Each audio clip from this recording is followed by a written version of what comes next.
Hyderabad Sukkur motorway Pakistan के Sindh province में district Jamshoro से शुरू होगा और कराची हैदराबाद मोटरवे यानी M9 के टोल प्लाजा के करीब ही इसका पहला इंटरचेंज बनाया जाएगा।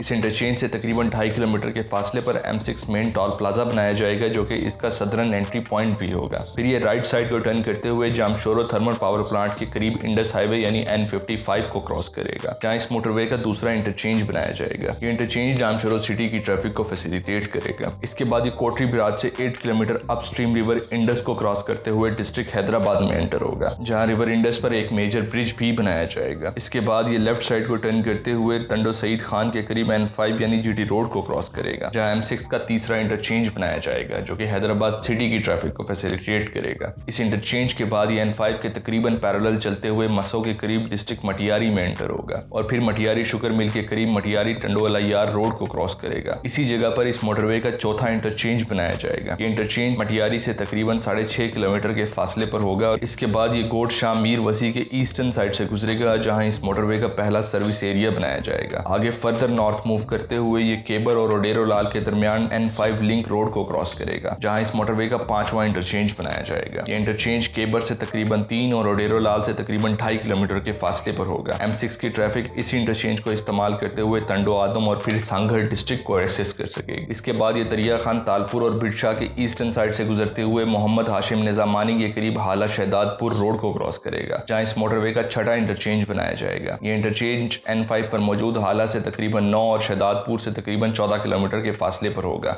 आगे चलते हुए सईदाबाद के ईस्टर्न साइड से गुजरकर पुन्नो जाम जमाली के करीब इस मोटरवे का दूसरा सर्विस एरिया बनाया जाएगा। इसके बाद ये डिस्ट्रिक्ट बेनज़ीराबाद में एंटर होगा और शहीद बेनज़ीर भुट्टो यूनिवर्सिटी के करीब M305 यानी सकरन नवाबशाह रोड पर इस मोटरवे का 7वां इंटरचेंज बनाया जाएगा। ये इंटरचेंज नवाबशाह बाईपास से तकरीबन 2 किलोमीटर के फासले पर होगा। इसके बाद ये मोटरवे मेहरान हाईवे के तकरीबन पैरेलल चलेगा और गोट पीर अब्दुल हकीम के करीब दौर दौलतपुर रोड को क्रॉस करेगा, जहाँ इस मोटरवे का 8वां इंटरचेंज बनाया जाएगा। ये इंटरचेंज दौर सिटी से तकरीबन 2 किलोमीटर के फासले पर होगा और डिस्ट्रिक्ट दादू से आने और जाने वाली ट्रैफिक इसी इंटरचेंज के जरिए मोटरवे नेटवर्क को एक्सेस कर सकेगी। इसी इंटरचेंज से तकरीबन 6.5 किलोमीटर आगे दरगाह हाजी अब्दुल हसन तारी के करीब इस मोटरवे का तीसरा सर्विस एरिया बनाया जाएगा। फिर ये मोटरवे विलेज धानी बख्श जमाली के पास से गुजरते हुए दरगाह बाबा रब नवाज के करीब डिस्ट्रिक्ट नशोर फिरोज में एंटर होगा और फिर दरिया खान मरी, कोट हाजी सिद्दीक, मीरानपुर, जान मोहम्मद मरी और वेलेत्याल के वेस्टर्न साइड से गुजरते हुए कोट यूसुफ राजपुर के करीब पडीदन नौशहर फिरोज रोड को क्रॉस करेगा, जहाँ इस मोटरवे का 9वां इंटरचेंज बनाया जाएगा। ये इंटरचेंज पडीदन से तकरीबन 4 और नौशहर फिरोज से तकरीबन 14 किलोमीटर के फासले पर होगा। इस इंटरचेंज के तकरीबन 11 किलोमीटर बाद तहसील भिरिया रोड के वेस्टर्न साइड पर भिरिया पक्का रोड पर इस मोटरवे का 10वां इंटरचेंज बनाया जाएगा, जो कि तहसील भिरिया रोड से सिर्फ 1.5 किलोमीटर के फासले पर होगा। इस भिरिया इंटरचेंज से तकरीबन 2 किलोमीटर के फासले पर एक और सर्विस एरिया बनाया जाएगा, जो कि इस मोटरवे का 4था सर्विस एरिया होगा। इसके बाद ये मोटरवे रेलवे लाइन के पैरेलल चलते हुए सतार डीनो, लखा रोड, होड खान, जबलानी और सैलाबाद के इलाकों से गुजरकर मेहराबपुर, हालानी, कंडियारो रोड को क्रॉस करेगा, जहां इस मोटरवे का 11वां इंटरचेंज बनाया जाएगा। इसके बाद ये फर्दर नॉर्थ को चलते हुए रोडी केनाल को क्रॉस करके डिस्ट्रिक्ट खैरपुर में एंटर होगा और फिर इसी केनाल के साथ साथ चलते हुए सठारजा के एक पास से गुजरकर गदीजी के करीब एक दफा फिर N5 को क्रॉस करेगा, जहां इस मोटरवे का 12वां इंटरचेंज बनाया जाएगा। ये इंटरचेंज N5 पर मौजूद रानीपुर टोल प्लाजा से कुछ ही मीटर के फासले पर बनाया जाएगा और रानीपुर सिटी की ट्रैफिक इसी इंटरचेंज को इस्तेमाल कर सकेगी।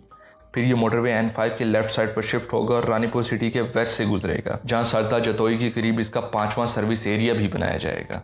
फिर ये मोटरवे गंबर सिटी के वेस्ट से टर्न होकर खोड़ा और महर शाह के करीब से गुजरता हुआ दरगाह जरियार शाह के करीब लाड़काना खैरपुर रोड को क्रॉस करेगा, जहां इस मोटरवे का 13वां इंटरचेंज बनाया जाएगा। ये इंटरचेंज तंडो मस्ती खान से तकरीबन 6 किलोमीटर के फासले पर होगा। खैरपुर लाड़काना रोड एक मेजर आर्टरी है जो कि N5 और N55 को आपस में कनेक्ट करती है, इसलिए M6 का ये इंटरचेंज एक क्रूशल इंटरचेंज होगा जो कि N5 Indus highway, district Larkana और डिस्ट्रिक्ट कंबर शहदाद कोट को फैसिलिटेट करेगा।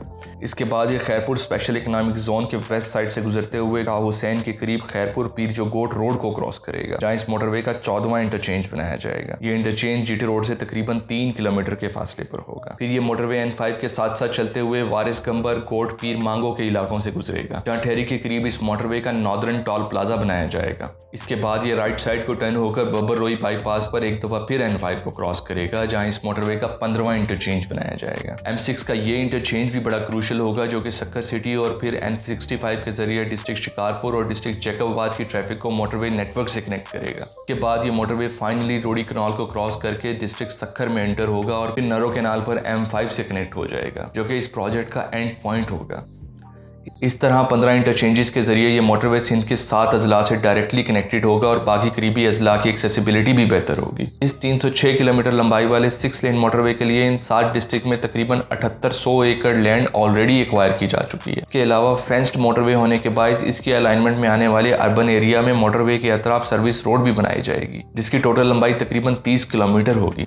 M5 की तरह ये भी एडवांस मोटरवे होगा जिस पर CCTV कैमराज और दीगर ITS इंफ्रास्ट्रक्चर इंस्टॉल किया जाएगा। इसके अलावा ओवरलोडिंग को कंट्रोल करने के लिए मोटरवे के एंट्री पॉइंट पर 28 वे स्टेशन भी लगाए जाएंगे। अब जरा इस मोटरवे की नेशनल इंपॉर्टेंस और इस प्रोजेक्ट में होने वाली डेवलपमेंट्स पर बात कर लेते हैं। पाकिस्तान का ट्रांसपोर्टेशन सिस्टम मुख्तलिफ वजूहात की बिना पर अपने रोड नेटवर्क पर हाईली डिपेंडेंट है, जिसका अंदाज़ा इस बात से लगाया जा सकता है कि कंट्री की 92% सिटी टू सिटी ट्रांसपोर्टेशन इसी रोड नेटवर्क के जरिए होती है, जबकि सिर्फ 7% के लिए रेलवेज और बाकी 1% के लिए एयरवेज का इस्तेमाल किया जाता है। इसके अलावा मुल्क की 35% गुड ट्रांसपोर्ट तो अकेले N5 से गुजरती है, जिसकी वजह से इसे पाकिस्तान की ब्लड लाइन भी कहा जाता है।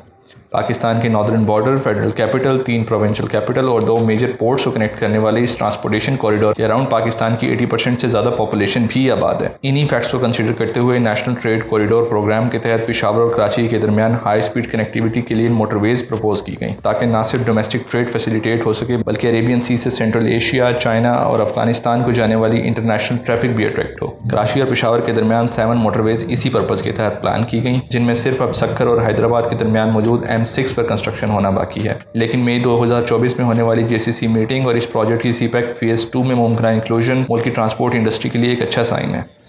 अगर हम इस प्रोजेक्ट की हिस्ट्री पर बात करें तो इस पर पहली डेवलपमेंट 2016 में हुई, जब उस वक्त के प्राइम मिनिस्टर ने इस प्रोजेक्ट को प्रिंसिपली अप्रूव करते हुए जल्द अज जल्द स्टार्ट करने के डायरेक्टिव्स जारी किए। नवंबर 2016 में फ्रॉड किए जाने वाले टेंडर के अगेंस्ट चाइना स्टेट कॉर्पोरेशन ने प्रोजेक्ट को BOT मोड पर कंस्ट्रक्ट करने का कॉन्ट्रैक्ट विन किया। 2017 के डेवलपमेंट बजट में इस प्रोजेक्ट के लिए लैंड एक्विजिशन भी प्लान की गई, लेकिन मुख्तलिफ फाइनेंशियल और पॉलिटिकल इशूज़ की वजह से मिड 2018 तक इस प्रोजेक्ट पर काम स्टार्ट ना हो सका। 2018 में न्यू गवर्नमेंट ने तमाम कॉन्ट्रैक्ट्स और टेंडर को कैंसिल करते हुए इस प्रोजेक्ट की कंस्ट्रक्शन फिजिबिलिटी और डिटेल डिज़ाइन स्टडी कराई, जिसके मुकम्मल होने के बाद 2020 में एक दफ़ा फिर से टेंडर जारी किया गया, लेकिन इन्वेस्टर्स के नॉन इंटरेस्ट के बायस सिर्फ एक ही बिड मौसूल हो सकी, जिसे कंसीडर नहीं किया गया। 2021 में दोबारा टेंडर जारी किया गया, जिसके अगेंस्ट टेक्नो और इटालियन कंपनी के JV को सबसे ज़्यादा फायदेमंद इन्वेस्टर डिक्लेयर करते हुए कॉन्ट्रैक्ट अवार्ड कर दिया गया। लेकिन पॉलिटिकल इंस्टेबिलिटी, लैंड एक्विजिशन में हर्डल्स और इन्वेस्टर के अंडर मुख्तलिफ फाइनेंशियल इशूज़ के बायस ये प्रोजेक्ट मजीद डिले होता रहा। 2022 में टेक्नो के साथ PPP एग्रीमेंट साइन कर लिया गया, जिसके बाद ग्राउंड ब्रेकिंग सेरेमनी भी अरेंज की गई। इसी PPP एग्रीमेंट के मुताबिक इन्वेस्टर को 6 माह के अंदर फाइनेंसेस अरेंज करके इस प्रोजेक्ट पर काम स्टार्ट करना था, जो कि 10 माह गुजरने के बाद भी अरेंज ना हो सके। इसकी वजह से केयर टेकर गवर्नमेंट ने इन्वेस्टर के साथ तमाम कॉन्ट्रैक्ट्स को कैंसिल करते हुए इस प्रोजेक्ट पर एक दफ़ा फिर से ब्रेक लगा दी। बहरहाल अब ये प्रोजेक्ट अपने मुमकिन स्टार्ट के करीब दिखाई देता है। प्रोजेक्ट में होने वाली लेटेस्ट डेवलपमेंट्स और ऑथेंटिक न्यूज़ के लिए हमारे चैनल को सब्सक्राइब करें और चैनल पर मौजूद दूसरी इंफॉर्मेटिव वीडियोज़ को ज़रूर विजिट करें।